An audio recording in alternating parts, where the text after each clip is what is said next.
खास मुलाकात में आपका खैर मकदम है। खास मुलाकात में आज हमारे साथ हैं जनाब आरिफ मोहम्मद खान साहब, और जिनको अभी जो है केरला का गवर्नर नामजद किया गया है और वो बहुत जल्द ही इस ओहदे की जिम्मेदारी कबूल करेंगे। सर, ये सफ़र कैसा रहा अब तक का? अब तक का सफ़र? जी सर। सर, ज़िंदगी का सफ़र तो ये जो आपने मंजिल हासिल की है। अच्छा, ये जो हासिल किया, आप जैसे ये शहर से नहीं साहब, आपका तो उर्दू का प्रोग्राम है ना? जी हाँ, जी हाँ। ताना बख्शत खुदाए बख्शंदा, मेरा मैं कौन हूँ हासिल करने वाला? तो ऊपर वाले की मेहरबानी है, हमारी गवर्नमेंट की सोच है जिसने उनके दिमाग में ये बात डाली। मैं कौन हूँ हासिल करना? जैसे देखिए, जामिया मिल्लिया इस्लामिया, अलीगढ़ मुस्लिम यूनिवर्सिटी, शिया लखनऊ यूनिवर्सिटी, शिया कॉलेज, और उसके बाद आपने जिस तरीके से जद्दोजहद ज़िंदगी में की, शुरुआत आपकी आगाज़ में आप हारे भी, लेकिन उसके बाद 26 साल की उम्र में आप एमएलए बन गए थे। उसके बाद से आपने लगातार कामयाबी हासिल की, आप मरकज़ी काबीना का भी हिस्सा रहे।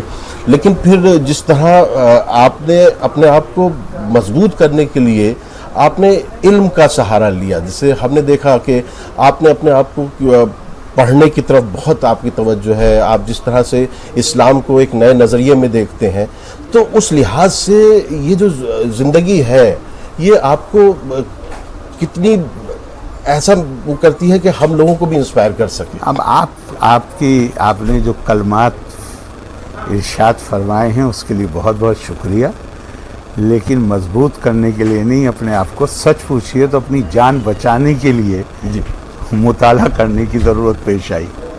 86 के बाद तो लोग खून के प्यासे थे, और शायद उसका एक ही मुकाबला करने का तरीका था कि वो मेरे ऊपर बददीन होने का इल्ज़ाम लगाते थे और मैं अपनी हर दलील में कुरान की आयतें पेश करता था।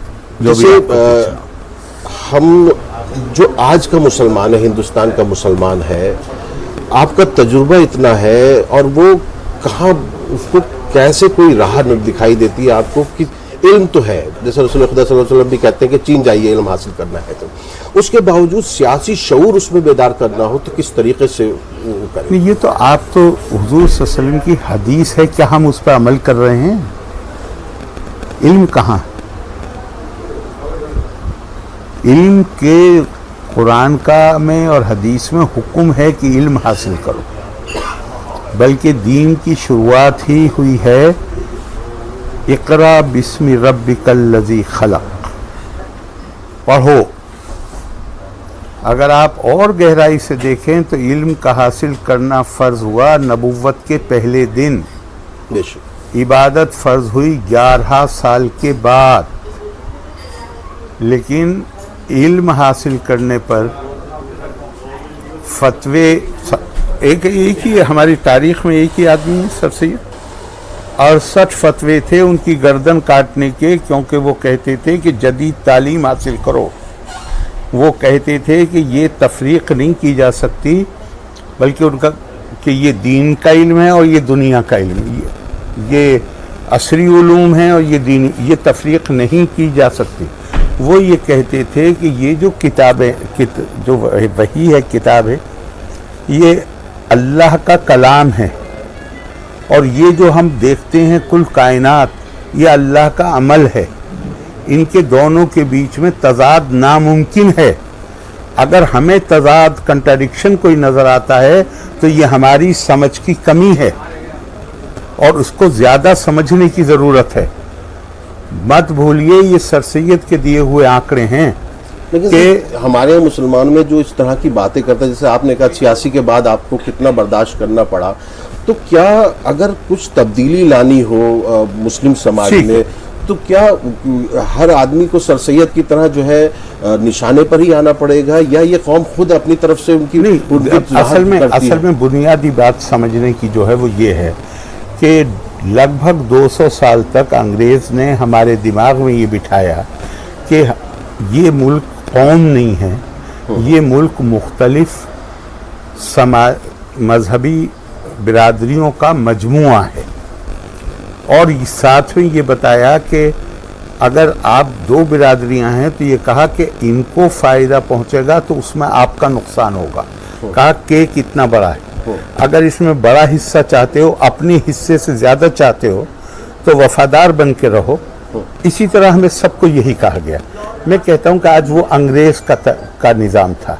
आज जो निज़ाम है कॉन्स्टिट्यूशन का, वो कम्युनिटी की बात नहीं करता, वो शहरी की बात करता। आप कह रहे हैं कि मुसलमानों का कैसे? आपको जो हुकूक हैं भारत के संविधान में, दस्तूर में, क्या बहैसियत मुसलमान के हैं? क्या बहैसियत हिंदू के हैं? क्या बहैसियत सिख के हैं? क्या बहैसियत क्रिश्चियन के? नहीं, नहीं हैं। बहैसियत शहरी के हैं।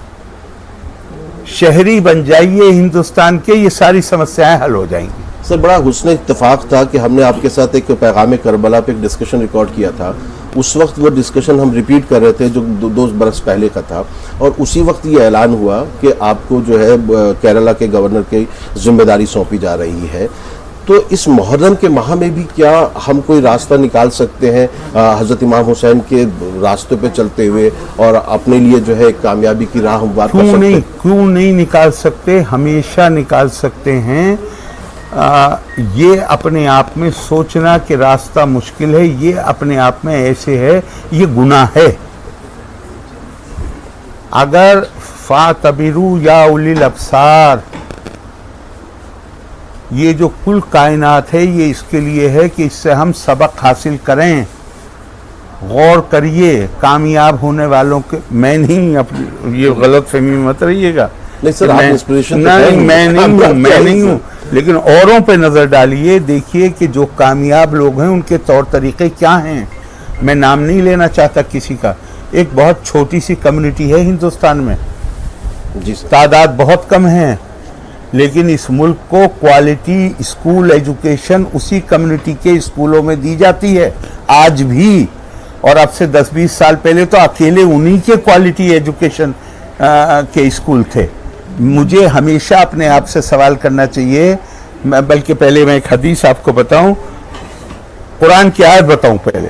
वाम्मा मा यनफउन्नास फयमकुसु फिल अर्द, इस दुनिया में इज्जत उसकी होती है जो इंसानों को फायदा पहुंचाता है, वो जिंदा रहता है। वाम्मा मा यनफउन्नास फयमकुसु फिल अर्द, हुजूर सल्लल्लाहु अलैहि वसल्लम की हदीस है, ऊपर का हाथ हमेशा नीचे के हाथ से बेहतर है। इज्जत उसकी होती है जो कुछ समाज को देने की ख्वाहिश रखता है। मांगने वाले की इज्जत ना कभी पहले हुई है, ना अब हो है, ना आगे होगी।